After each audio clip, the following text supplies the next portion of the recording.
홍명보 감독이 이끄는 대표팀은 5일 오후 8시 서울 월드컵 경기장에서 팔레스타인을 상대로 2026 북중미 월드컵 3차 예선 B조 1차전을 치렀습니다. 귀찮으시겠지만 구독, 좋아요, 알림 설정 부탁드리며 여러분들을 위해 열심히 달리겠습니다. 한국은 조현우, 황문깁, 김민재, 김영권, 서령우, 황인범, 정우영, 손흥민, 이재성, 이강인, 주민규가 선발로 출전했습니다. 한국은 경기 초반부터 왼쪽 측면에 위치한 손흥민을 적극 활용했습니다. 전반 7분에는 아쉬운 역습이 있었습니다. 이강인의 탈압박으로 공격이 전개되었고 서령우가 드리블을 시도한 후 오른쪽으로 침투하는 이강인에게 패스를 연결했으나 상대 수비가 볼을 터치하며 슈팅 기회까지 이어지지 못했습니다. 한국은 볼 점유율을 높이며 경기를 주도했지만 팔레스타인은 하프라인 아래로 모두 내려가 밀집 수비를 펼쳤습니다. 한국은 주도권을 잡고 경기를 풀어나갔으나 팔레스타인의 촘촘한 수비를 쉽게 뚫지 못했습니다. 한국은 전반 17분 첫 슈팅을 기록했습니다. 왼쪽 측면에서 손흥민이 중앙으로 크로스를 올렸고 주민규가 헤더로 연결했으나 골문을 벗어났습니다. 한국은 전반 18분의 위기를 맞았습니다. 패스 미스로 역습을 허용했고 황인범이 태클로 볼을 빼앗으려 했으나 반칙이 선언되었습니다. 팔레스타인은 페널티 박스 근처에서 프리킥 기회를 얻었고 황인범은 경고를 받았습니다. 한국은 실점할 뻔한 위기를 맞이했습니다. 팔레스타인의 세트피스에서 하메드가 머리로 연결한 볼을 세암이 다시 헤딩으로 가져가며 득점에 성공했지만 VAR 확인 결과 오프사이드가 선언되어 팔레스타인의 득점은 취소되었고 한국은 이 위기를 넘겼습니다. 경기 전 기자회견에서 마크람 다부브 팔레스타인 대표팀 감독은 2026년 월드컵 아시아 2차 예선 개막전에서 한국과의 경기가 어려울 것이라고 말했다. 다부브는 오늘 수요일 서울에서 열린 기자회견에서 내일 경기는 큰 승부라고 밝혔으며 우리의 목표는 긍정적인 결과를 얻어 지난 아시안컵과 2차 아시안컵에서 보여준 모습을 반영해 모습을 드러내는 것이라고 말했다. 그는 준비기간 동안 대부분의 선수들이 훈련 캠프에 합류하는 것이 지연되고 인원 부족으로 인해 친선 경기를 치르지 못하는 등 팀이 어려움을 겪었다고 강조했습니다. 그는 월드컵 예선에 2단계에 도달하는 것이 중요하며 어려움에도 불구하고 더 나은 삶을 누릴 자격이 있는 사람들이 있다는 것을 세상에 전하려는 메시지라고 지적했습니다. 이에 대해 알페다의 선수 위삼 아부 알리는 내일 경기가 아시아 최고의 팀을 상대로 어려운 경기가 될 것이지만 우리 팀과 국민을 위해 좋은 경기를 펼칠 수 있도록 최선을 다하겠다고 말했다.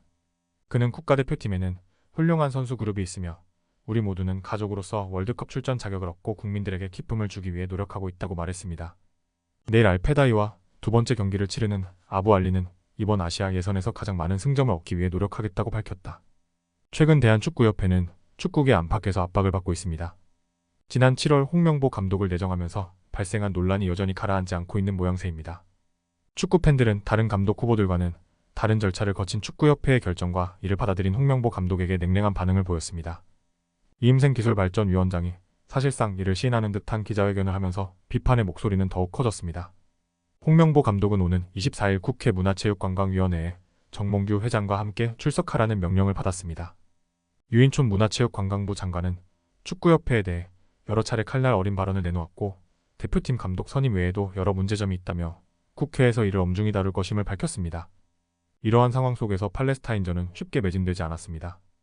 2024년 들어 위르겐 클린스만 감독이 경질된 후 황선홍과 김도훈이 임시 감독을 맡았을 때조차 서울 월드컵 경기장에서 열리는 어매치는 꾸준히 매진되었지만 6월 어매치 당시 예매 대기자가 예년보다 약 2만 명가량 빠져나가면서 9월 어매치 매진 실패가 우려되었습니다.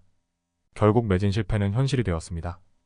경기가 시작된 후에도 경기장의 모서리 좌석을 비롯해 곳곳에 빈자리가 눈에 띄었습니다. 그러나 축구팬들의 분노는 진심이었습니다. 선수들의 이름이 전광판에 나올 때는 열화와 같은 환호성을 보냈지만 홍명보 감독의 이름이 나왔을 때는 경기장 전체가 야유로 가득 찼습니다. 경기가 시작된 후에도 이런 분위기는 계속되었으며 애국가가 울려 퍼진 후 붉은 악마를 중심으로 대한축구협회를 비판하는 걸개도 곳곳에 등장했습니다. 한국 축구팬들은 정몽규 나가 라는 구호를 외치며 서울 월드컵 경기장을 가득 메웠습니다. 지난 2월 2023 아시아 축구연맹의 FC 카타르 아시안컵 이후 위르겐 클린스만 감독을 경질한 한국은 약 7개월 만에 정식 사령탑과 함께 공식 경기에 나서게 됩니다. 그럼에도 불구하고 혼란은 여전합니다. 홍 감독이 선임되는 과정에서 절차적 타당성 문제가 제기되었고 온전한 국민의 지지를 받지 못하고 있습니다. 계속된 대한축구협회의 헛발질로 인해 선임 과정에서 논란이 불거졌으며 홍명보호를 향한 민심은 싸늘하기만 합니다. 여기에 팔레스타인전을 앞두고 입장권 가격 인상으로 또 다른 논란이 일었습니다. 팬들 사이에서도 경기장을 찾지 말자는 의견과 죄 없는 선수들은 응원해야 하지 않겠느냐는 의견으로 나뉘었습니다. 이번 팔레스타인전 입장권은 경기를 하루 앞둔 4일 기준 5,500여 석 이상이 팔리지 않았습니다. 지난달 21일 선예매를 시작으로 22일 일반 예매를 시작했으나 여전히 티켓이 남아있는 상황입니다. 판매 개시와 함께 대부분의 표가 동났던 최근 흐름과는 전혀 다른 모습입니다. 올해 치러진 어매치 경기와 확실히 비교됩니다. 지난 3월 21일 태국전 64,912명, 6월 11일 중국전 64,935명에 비하면 예매 속도가 느린 편입니다. 6만 관중석을 채우지 못할 가능성도 보입니다.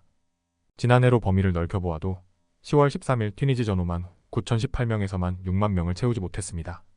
3월 28일 우루과이전 6만 3,952명, 11월 16일 싱가포르전 6만 4,381명 모두 압도적인 열기를 자랑했습니다. 킥오프 2시간 30분여 전 서울 월드컵 경기장 일대 분위기는 확실히 이전보다 한산했습니다. 팬들로 가득 찼던 것과 달리 여유가 있는 모습이었습니다. 경기 전 만난 한 팬은 응원하지 말자는 여론을 알고 있으면서도 선수들을 향해서는 응원하는 게 맞다고 생각해서 오게 됐다고 말했습니다.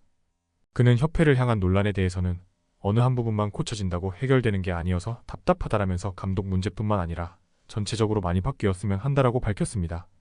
그는 철저한 감사를 통해서 제대로 싹 바뀌어서 하루빨리 모두가 이해할 수 있는 정상으로 돌아왔으면 한다라고 덧붙였습니다. 시청해주셔서 감사합니다. 구독과 좋아요, 알림 설정은 제작에 큰 힘이 됩니다.